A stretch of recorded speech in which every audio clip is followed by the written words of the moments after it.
ان چیزوں کی طرف نہیں جانا چاہیے جو بعض اوقات ہماری ذہنی عیاشی کا باعث تو بنے، لیکن اہل البیت کے حوالے سے جو وہ چاہتے ہیں اس طرف ہم قدم نہ اٹھا سکیں۔ اس لیے اگر ان مجالس سے کوئی شخص جو آتا ہے، منبر پر بیٹھتا ہے، وہ بھی اور جو سنتے ہیں وہ بھی، اگر دو ایسی باتیں سن سکیں اور اس پر عمل کر سکیں جن کے نتیجے میں وہ گزشتہ دن کی نسبت 2 قدم زیادہ حسین ابن علی کے قریب تر پہنچے، تو مجلس کا مقصد حاصل ہو جاتا ہے۔ سلام علیہ محمد وعلیہ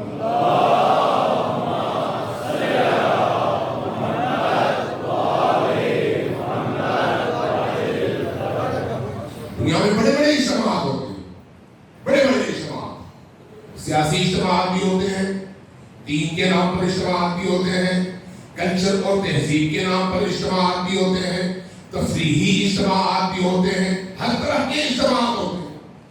لیکن کبھی آپ نے دیکھا وہ تھریٹس، وہ دھمکیاں، وہ چیلنجز جن کا سامنا حسین ابن علی کے ذکر کی مجلس کو کرنا پڑتا ہے، کسی اور اجتماع کو نہیں کرنا پڑتا؟ کبھی سوچا اس کی وجہ کیا ہے؟ وجہ کیا ہے؟ صرف حسین ابن علی کی مجالس کو محدود کرنے کی مسلسل کوشش کیوں ہوتی ہے، چاہے وہ کسی کے حوالے سے ہو۔ اب طول تاریخ میں دیکھیں، یہ آج کی بات نہیں ہے، یعنی ایسا نہ سوچیں کہ آج ایسا ہو رہا ہے، نہیں، آج تو خیر بہت ہم آزاد ہیں پھر بھی تمام تر پابندیوں کے باوجود، لیکن ایک زمانہ تو وہ تھا جب آپ حسین ابن علی کا نام لے نہیں سکتے تھے۔ ایک زمانہ تو وہ تھا جب آپ علی ابن ابی طالب کا نام لے نہیں سکتے تھے۔ ایک زمانہ وہ تھا جب علی ابن ابی طالب سے متعلق کوئی حدیث، کوئی قول، کوئی کلام، کوئی رسول اللہ کا فرمان دوسرے تک ببانگ دہل آپ پہنچا نہیں سکتے تھے۔ کیوں؟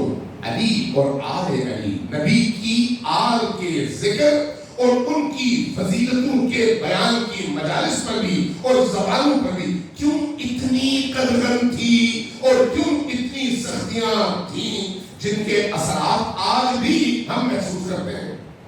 کیوں ایسا؟ اس لیے کہ یہ جو ذکر ہے ابتدا سے لے کر اب تک، اس ذکر کی سب سے بڑی خصوصیت یہ ہے کہ یہ ذکر انسان کے ذہن کو سوچنے کا، انسان کے دل کو پاک ہونے کا اور عملی میدان میں ہر ظلم کے مقابلے میں سر اٹھا کر کھڑے ہونے کا موقع فراہم کرتا ہے۔ اس ذکر سے جو سب سے بڑی قوت حاصل ہوتی ہے وہ یقین کی قوت ہے، یقین، اعتماد، اپنے آپ پر بھروسہ۔ کربلا کے واقعے میں 72 نے جو قربانی دی ہے، ان 72 کی قربانی کتنوں کے مقابلے میں ہے؟ کروڑ انسانوں کے، لیکن 72 زندہ ہے، باقی سارے مر گئے۔ آج جو غور کریں، آپ کو محسوس ہوگا 72 زندہ ہے، باقی سارے تاریخ کے صفحوں میں گم ہو گئے، مر گئے۔